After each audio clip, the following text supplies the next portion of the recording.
Never Eat Alone has a single chapter that piqued my curiosity. Listen, better yet, speak. Summarized in one sentence, at any given event, the public speaker almost immediately becomes the most important and influential person in the entire room. So here's the gig. You can be the one sitting in the crowd consuming, or you can be creating, because when you're creating, you're visible and influential. So let's introduce you to Eric Reinhold of 30x40 Design Studio. He's a sick set of sideburns that seriously subscribes to the idea of creating rather than consuming. He's a well-rounded creative, yeah, but by trade he's an architect. So he designs the room that he's important in, that's impressive. That's very nice.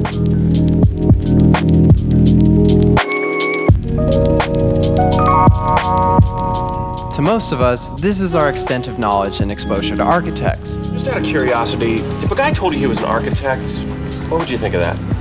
Are you kidding? Architects are hot. Ted Mosby from How I Met Your Mother, Tom from 500 Days of Summer, and maybe once you looked at a picture of Falling Water by Frank Lloyd Wright, and you just know that, they make buildings, you know?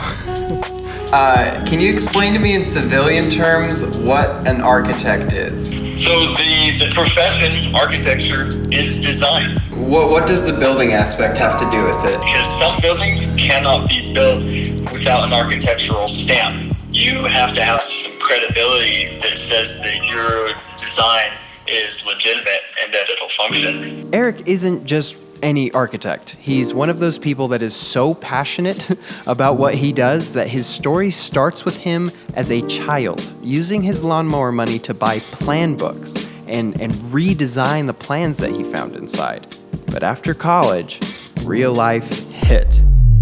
Real life was nothing like the architecture of Eric's past. He wasn't being creative and building real-life structures from the things he saw in his head. He was sitting in front of a computer, sketching mundane structures using CAD for 12 hours a day. And worse yet, hard economic times led to a 20% pay cut. He felt like his architectural dreams were suffocating. So he had two decisions.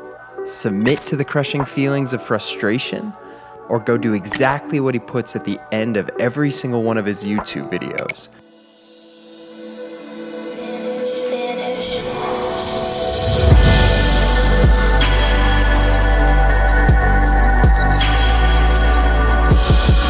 Eric began to spend his weekends learning how to create videos and started his own YouTube channel.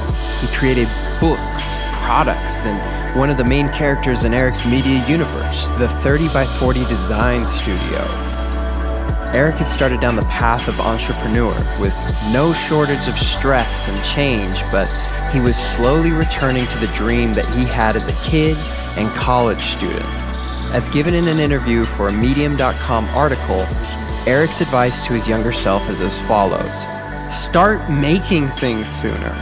The world is divided between producers and consumers, and for too long, I was a consumer. Now I'm a producer, and each day I make things, because change in the world is driven by the creators.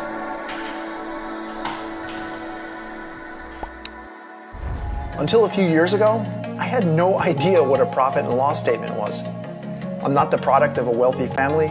I'll never win the Pritzker Prize. In fact, there's a good chance you don't know me, and you certainly haven't toured anything I've designed. I'm a nobody, and I hope you'll find that reassuring, because if I can do this, anyone can.